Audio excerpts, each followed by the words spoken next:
Jadi teman-teman, ketika seorang software engineer itu berkata kepada dirinya itu kan, saya mau pindah ke DevOps aja lah supaya karir saya lebih aman di ekonomi sekarang gitu ya.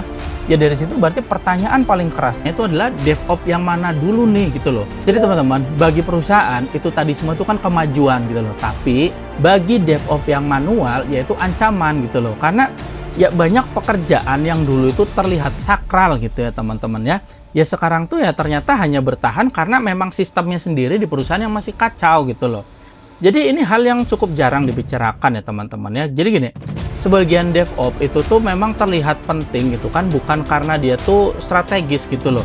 Tapi emang karena ya organisasinya aja masih berantakan gitu ya teman-teman ya.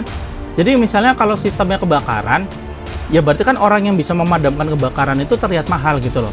Tapi ketika perusahaan itu ngebangun suatu platform yang benar gitu kan, di mana kebakaran itu mulai berkurang, ya pemadam kebakaran nggak berarti lagi gitu ya teman-teman ya. Oke, jumpa lagi dengan saya Beken Magang, saya Ambalan Keep the Excitement Full, like newbie, Intan. Oke, jadi di video kali ini kita masih di salah satu series dari channel saya, itu adalah Realitas Teknologi. Dan di episode kali ini saya pengen ngajakin teman-teman buat ngobrolin tentang kita tuh switch karir dari software engineer, baik itu back end ataupun front end, ke DevOps. Apakah aman buat ekonomi sekarang? Jadi gini ya teman-teman ya, seperti ya kita semua sadari lah ya, ekonomi lokal kita tuh lagi tidak bersahabat lah ya gampangannya.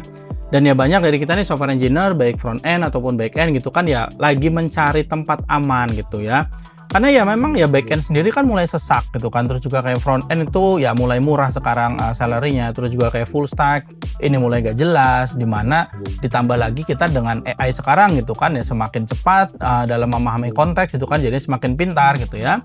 Ya akhirnya kan dari situ ya apa ya gampangnya itu terdengar kayak misalnya itu suatu pertanyaan yang menggoda gitu dalam hati kita gitu kan, apakah pindah jadi DevOps aja ya gitu ya, seolah-olah ya DevOps ini jadi jalur selamat terakhir gitu loh, ataupun ya kayak misalnya si Kubernetes itu jadi tiket keselamatan terakhir gitu ya teman-teman ya.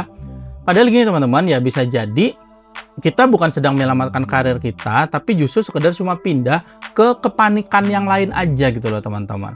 Karena gini teman-teman, ya sebenarnya DevOps itu tidak serta-merta bisa dibilang sebagai ya jalur aman juga gitu ya teman-teman ya. Karena DevOps itu adalah medan seleksi yang baru.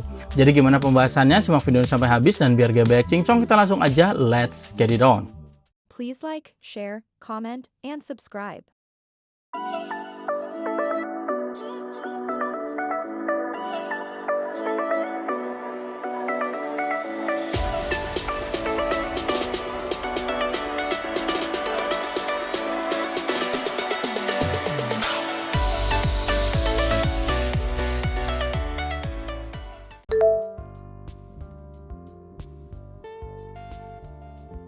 Oke, jadi yang pertama gini teman-teman. Jadi banyak banget software engineer yang melakukan kesalahan seperti ini. Jadi kebanyakan itu merasa bahwa sebuah nama role itu tuh adalah ya penyelamat dari karir gitu. Kayak misalnya, oh backend aman, oh frontend aman, atau oh DevOps aman gitu ya.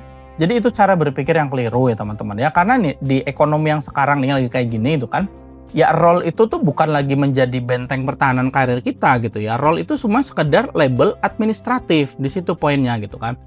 Yang menentukan nilai karir itu udah apa ya, udah bukan nama role lagi gitu ya teman-teman ya, tapi ya posisi kerja itu dalam rantai risiko produksi, di situ poinnya. Jadi ya di sini kita perlu paham suatu ya konsep yang cukup penting, itu adalah komoditisasi. Maksudnya gimana? Jadi ya komoditisasi itu adalah proses ya ketika namanya pekerjaan tuh ya, yang dulu tuh dianggap mahal, dianggap langka gitu kan, terus juga dianggap spesial gitu kan, akhirnya tuh berubah ya menjadi standar, murah, dan akhirnya ya gampang buat diganti-ganti gitu ya teman-teman ya. Jadi kalau kita balik ke dulu ya teman-temannya, paling enggak ya sebelum pandemi gitu ya, ngebuat API itu masih cukup mahal gitu. Tapi kan sekarang API itu ya bisa dibuat lebih cepat, lebih murah gitu kan, dan lebih otomatis gitu ya. Terus juga kayak dulu tuh misalnya ngebikin pipeline gitu, itu tuh terasa eksklusif banget orang yang bisa bikin pipeline gitu kan. Ya sekarang namanya CI/CD itu kan ya udah jadi template aja gitu loh. Terus juga kayak misalnya zaman dulu lagi gitu ya, setup server gitu. Setup server itu wah terasa kayak kemampuan yang cukup langka gitu ya teman-teman ya. Ya sekarang itu kan dengan ya manage cloud itu ya udah menyembunyikan banyak kompleksitas yang ada di situ gitu ya teman-teman ya. Jadi gini teman-teman, apa ya gampangnya itu, jangan terlalu kita itu percaya diri hanya karena kita tuh memegang suatu tool yang terdengarnya itu modern gitu loh ya teman-teman ya. Jadi kayak misalnya Docker itu bukan perlindungan karir gitu. Kubernetes itu ya bukan jaminan masa depan gitu ya teman-teman ya. Dan juga kayak misalnya Terraform gitu ya. Terraform itu bukan asuransi profesional kita ya teman-teman. Dan kayak misalnya CI/CD ya, CI/CD itu juga bukan ya bukti kalau kita tuh seorang yang strategis gitu loh. Karena gini teman-teman, namanya tool itu tuh kan dia selalu bergerak ke arah yang sama lah, gampangnya seperti itu. Jadi akhirnya itu disederhanakan gitu ya, distandarkan, diotomasi gitu ya.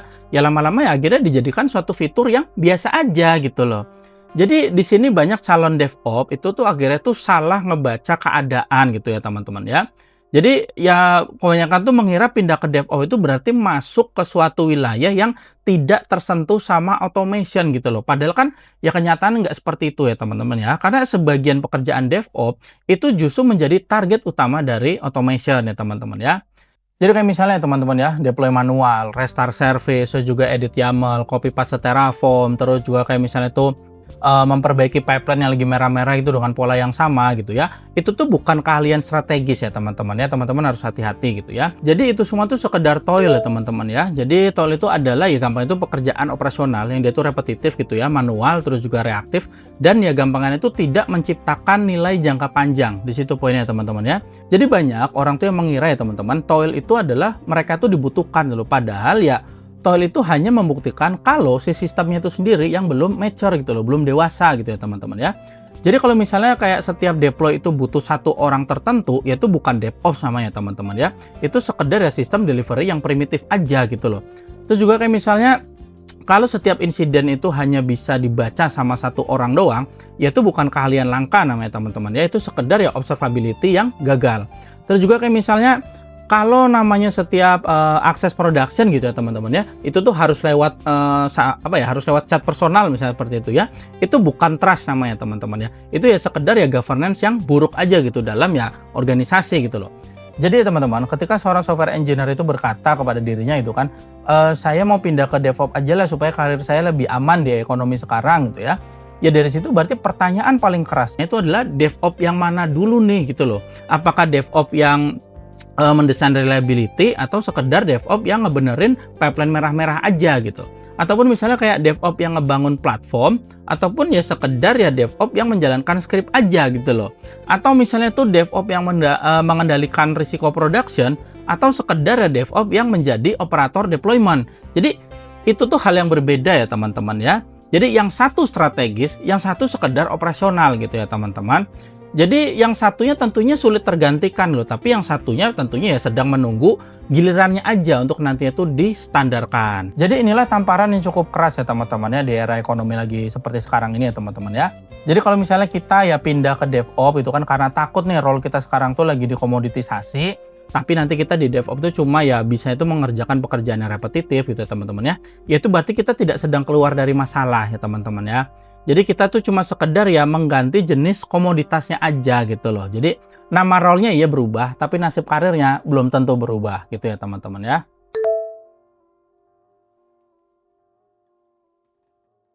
Nah selanjutnya kita masuk seperti ini teman-teman. Jadi ini nih ada paradoks terbesar gitu ya dalam dunia DevOps gitu ya teman-teman ya. Jadi paradoks itu adalah DevOps yang baik itu justru ya akhirnya itu mengurangi kebutuhan terhadap ya kerjaan-kerjaan DevOps yang manual gitu ya teman-teman.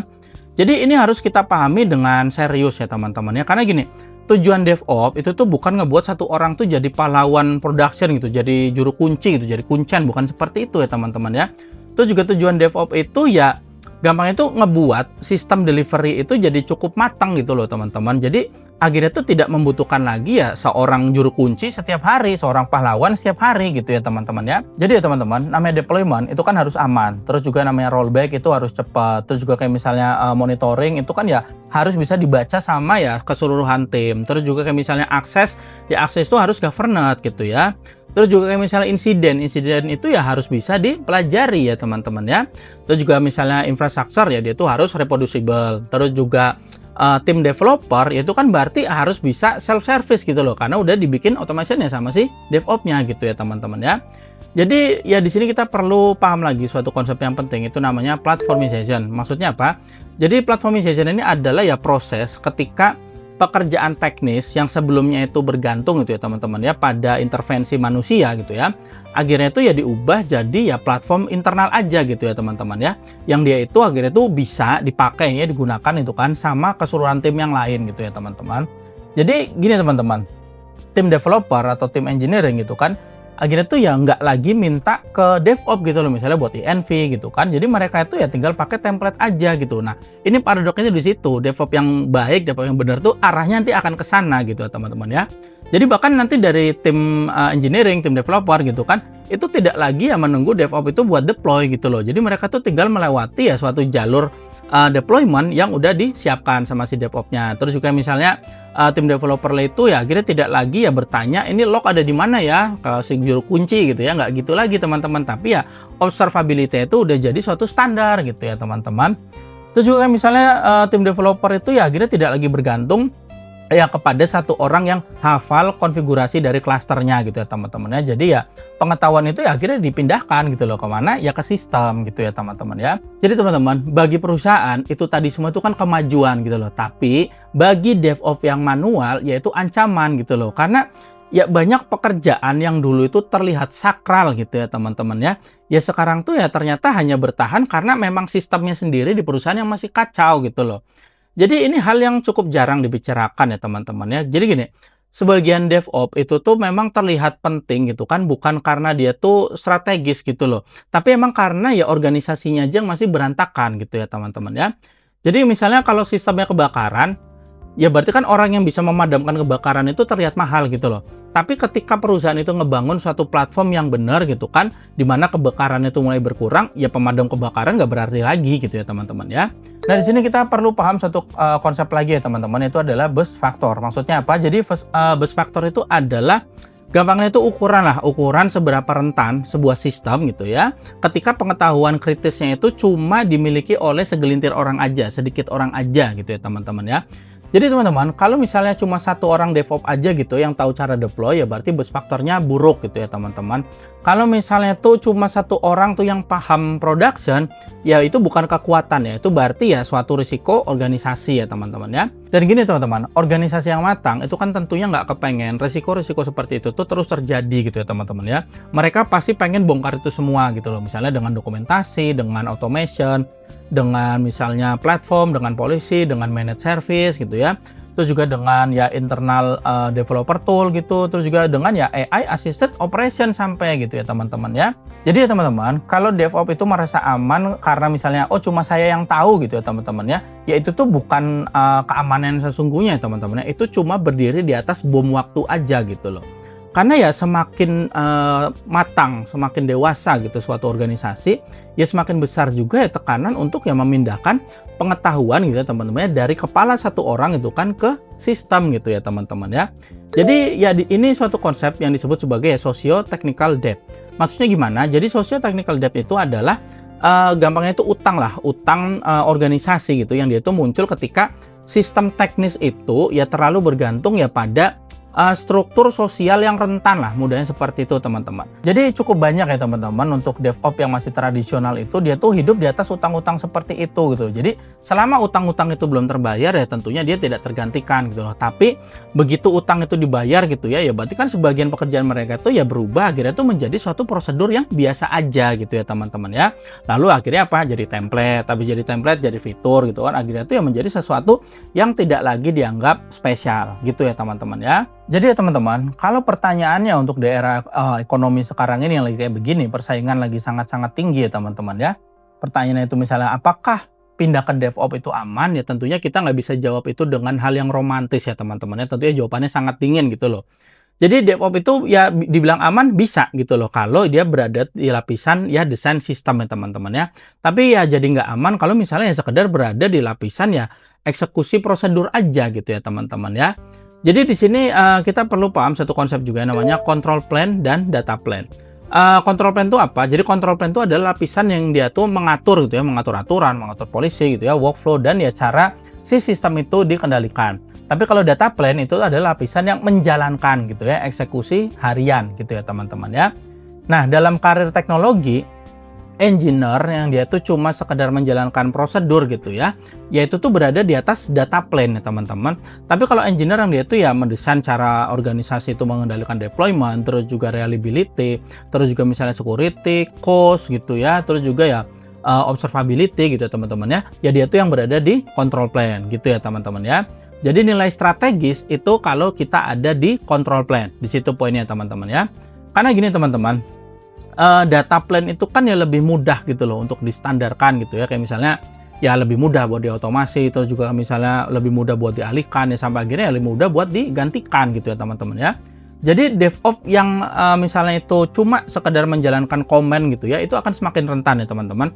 Tapi kalau DevOps yang dia itu memahami control plan di production ya teman-teman, yaitu yang akan tetap ya dipertahankan gitu ya teman-teman ya. Jadi bukan karena si DevOps itu tahu banyak tool, tapi ya karena si DevOps-nya itu dia tuh memahami ya bagaimana sistem itu dikendalikan supaya tidak menghancurkan sisi bisnis. Nah itu DevOps yang seperti apa? Jadi gini teman-teman, itu adalah DevOps yang dia tuh misalnya paham gitu loh, kenapa rollback itu lebih penting daripada launch. Terus juga paham kenapa observability itu bukan sekedar dashboard, tapi ya cara organisasi itu bisa ngerti realitas production. Terus juga DevOps yang mengerti masalah cloud cost itu bukan sekedar urusan finance, tapi itu adalah konsekuensi dari arsitektur. Terus juga kayak misalnya insiden itu untuk DevOps yang paham itu tuh bukan gangguan, itu adalah suatu bukti kalau sistem itu lagi ngasih sinyal kepada kita gitu ya teman-teman ya. Jadi pada level itu DevOps itu bukan tukang deploy ya teman-teman ya. Jadi DevOps itu adalah ya disiplin kontrol production ya teman-teman ya. Dan ya jumlah orang yang benar-benar berada pada level itu tentunya lebih sedikit daripada jumlah orang yang ya pengen pindah ke DevOps gitu karena lagi panik dengan ekonomi sekarang gitu ya teman-teman ya. Oke teman-teman, jadi dari semua yang udah saya sampaikan tadi kita bisa simpulkan kalau misalnya apakah pindah karir gitu ke DevOps untuk ekonomi sekarang itu ya aman? Ya jawabannya ya bisa aman ya teman-teman ya kalau kita itu masuk sebagai DevOps itu di sisi inti resiko dari production. Jadi kayak misalnya reliability, observability, security gitu ya, terus juga cost, governance, terus juga platform design gitu ya, terus juga kayak incident learning ya teman-teman ya, terus juga ya operasional arsitektur gitu ya teman-teman ya.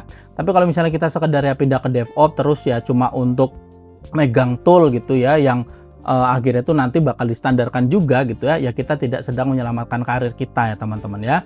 Jadi kita sekedar ya antri aja gitu untuk dikomoditisasi lagi berikutnya di situ poinnya teman-teman ya. Jadi role yang aman tuh sebenarnya nggak ada ya teman-teman ya, itu ilusi aja gitu menurut keyakinan saya ya teman-teman ya. Jadi ya back end tuh nggak aman kalau misalnya cuma bisa CRUD. Front end itu juga nggak aman kalau misalnya cuma sekedar bisa slicing aja.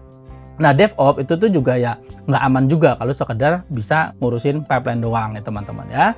Jadi yang bertahan itu bukan ya orang yang pindah role paling cepat ya teman-teman ya. Jadi yang bertahan itu adalah orang yang dia tuh berdiri paling dekat gitu dengan ya risiko-risiko yang belum bisa disederhanakan dalam level production. Di situ poinnya.